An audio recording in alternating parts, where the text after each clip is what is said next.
আসন্ন বিধানসভা নির্বাচনকে সামনে রেখে এক বিশাল র্যালির পরে নমিনেশন দাখিল করলেন মগরাহাট পশ্চিমের তৃণমূল কংগ্রেসের প্রার্থী শামীম আহমেদ।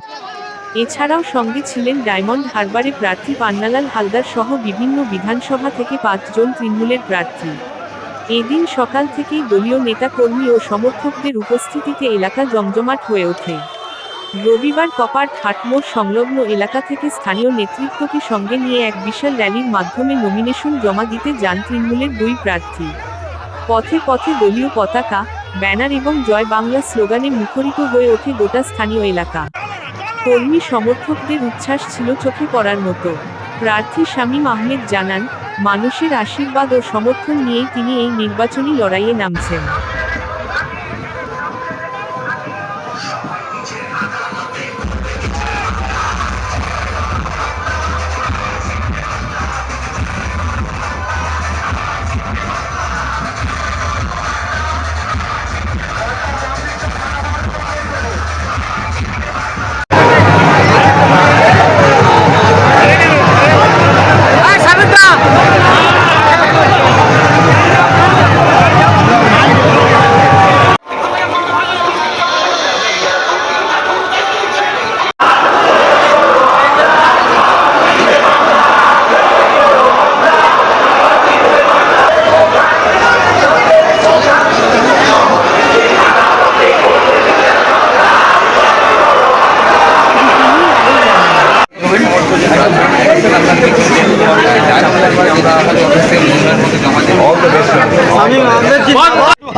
পুরোটাই কৃতিত্ব আমার নেতা অভিষেক বন্দ্যোপাধ্যায় মমতা বন্দ্যোপাধ্যায় প্রার্থী করেছেন।